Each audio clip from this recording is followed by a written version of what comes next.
తిరిగి BCN news కి స్వాగతం. ఇటీవల ఉత్తరాఖండ్ రాష్ట్రంలోని Dehradun Himadri ice skating ring లో బ్యాండీ అసోసియేషన్ ఆఫ్ ఇండియా నిర్వహించిన 7వ జాతీయ బ్యాండీ ఛాంపియన్షిప్ 2025 లో ఆంధ్రప్రదేశ్ రాష్ట్ర జట్టు అద్భుతమైన ఫలితాలను సాధించాయి. మొత్తం 11 రాష్ట్రాలు ఈ ఛాంపియన్షిప్ లో పాల్గొనగా వివిధ విభాగాల్లో 35 జట్లు పోటీ పడ్డాయి. ఈ కార్యక్రమం దేశవ్యాప్తంగా యువ అథ్లెట్ల అసాధారణ ప్రతిభ ఉత్సాహాన్ని ప్రదర్శించారు. టోర్నమెంట్ సమయంలో రాష్ట్ర కార్యదర్శి పీఎం లక్ష్మీకుమారి నాయకత్వంలో ఆంధ్రప్రదేశ్ రాష్ట్రం అత్యుత్తమ ప్రదర్శన ఇచ్చి రాష్ట్ర జట్లు అద్భుతమైన ఫలితాలను సాధించాయి. 19 మంది క్రీడాకారుల్లో 16 మంది క్రీడాకారులు వివిధ విభాగాల్లో 9 బంగారు పథకాలు, 5 రజత పథకాలు, 2 కాంస్య పథకాలు సాధించినట్లు రాష్ట్ర కార్యదర్శి పీఎం లక్ష్మీకుమారి, రాష్ట్ర కోచ్ పి మురళి తెలిపారు. తమ ఆటగాళ్ల విజయాలపై హర్షం వ్యక్తం చేశారు. జాతీయ స్థాయిలో రాష్ట్రం అద్భుతమైన ప్రదర్శనకు దోహదపడిన అంకిత భావం, జట్టు కృషి, క్రమశిక్షణకు అథ్లెట్లు, కోచ్లను ఆయన అభివర్ణించారు.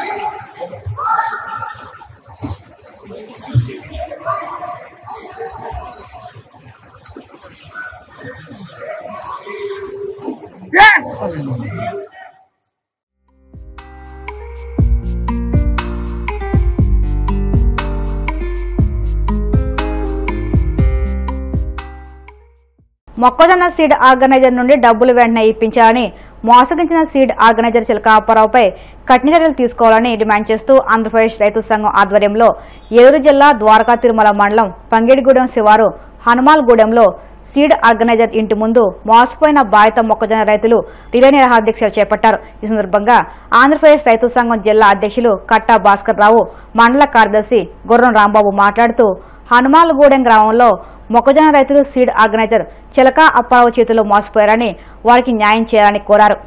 దేశానికి పెద్దన్నగా ఉన్న ప్రధాని మోదీ సహకరిస్తే అన్ని రాష్ట్రాలు అభివృద్ధి చెందుతాయని తెలంగాణ ముఖ్యమంత్రి రేవంత్ రెడ్డి అన్నారు. హైదరాబాద్లోని హోటల్ ఐటీసీ కోహినూర్లో నైరుతి రాష్ట్రాల పట్టణాభివృద్ధి మంత్రుల ప్రాంతీయ సమావేశంలో ముఖ్యమంత్రి మాట్లాడుతూ తెలంగాణ ప్రభుత్వం ప్రతిపాదించిన ప్రాజెక్టులకు కేంద్ర ప్రభుత్వం త్వరగా అనుమతులు మంజూరు చేయాలని కోరారు.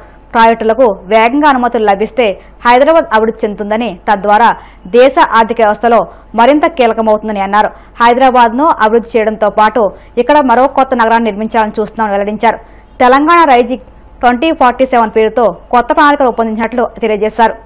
భారతదేశం వేగంగా అభివృద్ధి చెందుతున్న దేశం.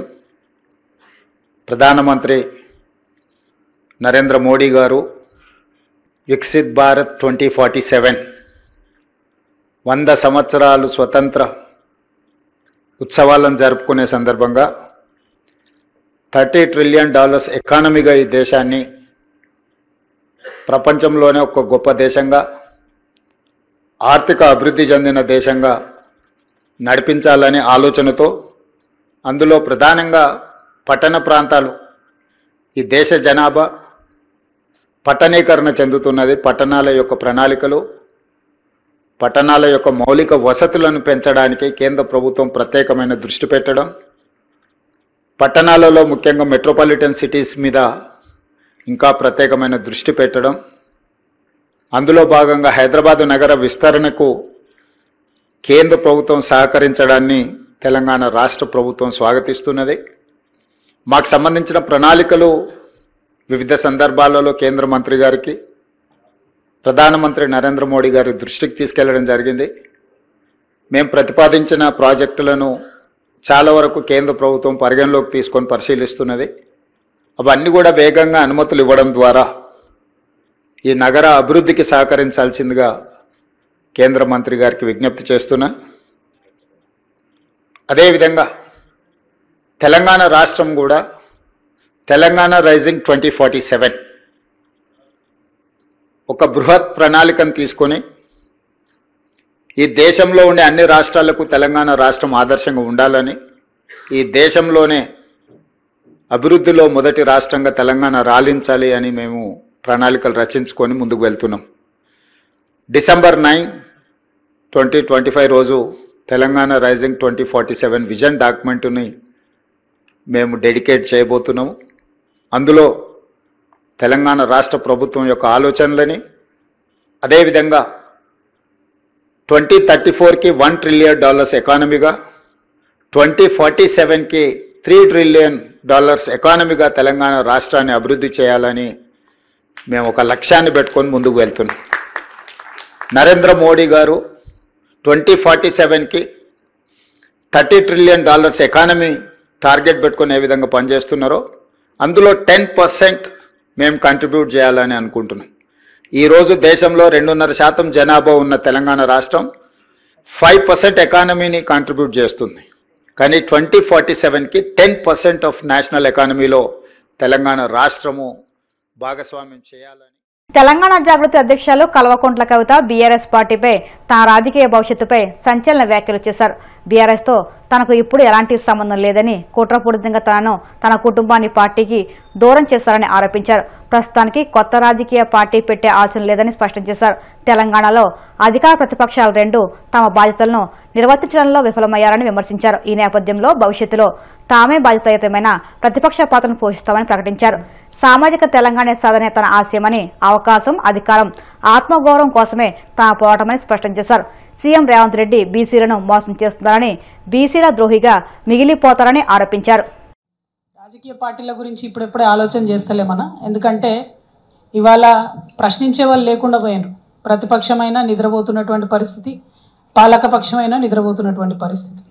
ప్రతిపక్షంలో ఉండి బాగా అనుభవజ్ఞులైనటువంటి కేసీఆర్ గారు, బీఆర్ఎస్ పార్టీ కూడా 20 ఏళ్ల తర్వాత కూడా అనేక తప్పుల వల్ల ఇలా థర్డ్ టైం ఓడిపోయినాం అనుకుంటా ఉన్నా నేను. అందులో ప్రత్యేకించి ఈ జిల్లాకు సంబంధించి తుమ్మల నాగేశ్వరరావు గారు లాంటి ఎఫెక్టివ్ లీడర్ని వదులుకోవడం వల్లనే మూడోసారి అధికారంలోకి రాలేకపోయినామని చెప్పి నేను బలంగా నమ్ముతా ఉన్నా. ఎందుకంటే ఎప్పుడైతే తుమ్మల నాగేశ్వరరావు గారు బయటకు వెళ్ళిపోయినారో ఆ తర్వాత రాష్ట్రంలో వాతావరణం బిల్డ్ అయిపోయింది. వారిని వదులుకున్నది బీఆర్ఎస్ పార్టీ. సో అంత అనుభవజ్ఞులే అన్ని తప్పులు చేసిండ్రు. సో నేను పార్టీ పెట్టాలంటే చాలా ఇంకా నేర్చుకోవాలి, ప్రజల దగ్గరికి వెళ్ళాలి, ప్రజా సమస్యలు గుర్తించాలి, ప్రతి జిల్లాకు తిరగాలి. అంతకుముందు నన్ను నిజామాబాద్లోనే కట్టేసిర్రు. సో నిజామాబాద్లోంచి ఇప్పుడు నేను బయటకు వచ్చి ఒక్కొక్క జిల్లాకు వచ్చి అందరినీ మళ్ళీ కలుస్తున్నా. మా జాగృతిని మళ్ళీ నిర్మించుకుంటున్నాం. జాగృతి క్యాడర్ నిర్మించుకోవడంతో పాటు నేను అక్కడ ఆయా జిల్లాల్లో స్థానికంగా ఉండేటటువంటి సమస్యల మీద అండర్స్టాండింగ్ తెచ్చుకుంటాను.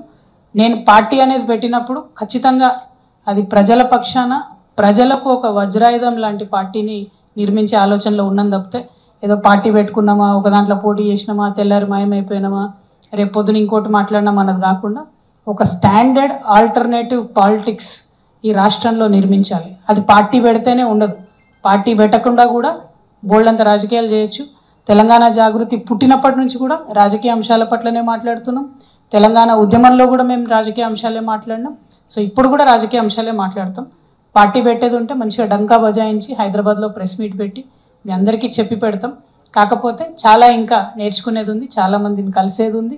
ఇప్పుడు ఉండేటటువంటి ప్రభుత్వాలు, అది కేంద్ర రాష్ట్ర ప్రభుత్వాల మీద ఒత్తిడి పెంచేది ఉంది. కాబట్టి ఆ పనిలో ప్రస్తుతానికి బిజీగా ఉన్నాం. ఆ పని కొనసాగిస్తాం. పార్టీతో నాకేం సంబంధం అన్న, బీఆర్ఎస్ పార్టీలోకి వెళ్ళి నన్ను సస్పెండ్ చేసిండ్రు.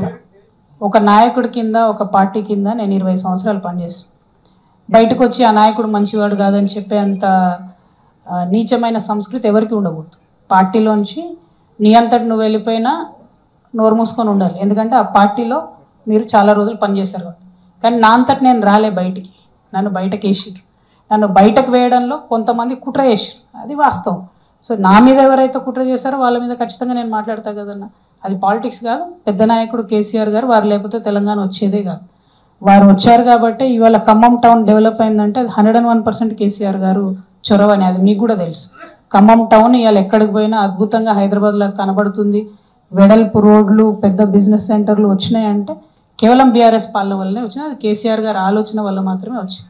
సో కేసీఆర్ గారు నేనేమనట్లే, ఎందుకేమనట్లే, ఆయన ఇట్లాంటి చిన్న చిన్న విషయాలు పట్టించుకోరు. కాకపోతే నన్ను కుట్ర చేసి నా కుటుంబానికి, నా పార్టీకి కాకుండా చేసిన వాళ్ళని డెఫినెట్గా అంటా కదన్నా. మీరున్నా అంటారు నా ప్లేస్లో, అనరాజం, నేను మనిషినే కదా.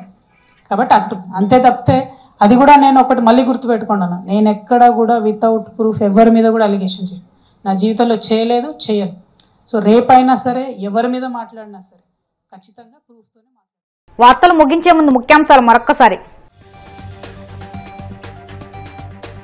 పుట్టపర్తిలో సత్యసాయి జయంతి ఉత్సవాల్లో పాల్గొన్న పవన్ కళ్యాణ్. ప్రపంచానికి వెలుగునిచ్చే అరుదైన ఆధ్యాత్మిక శక్తి సత్యసాయిని కొనియాడిన డిప్యూటీ సీఎం. పేదలకు ప్రేమతో సాయం చేయాలన్న బాబా మాటలే తనకు స్ఫూర్తి అన్న నారా లోకేష్. సత్యసాయి మార్గాన్ని అందరూ ఆచరించాలని మంత్రి పిలుపు.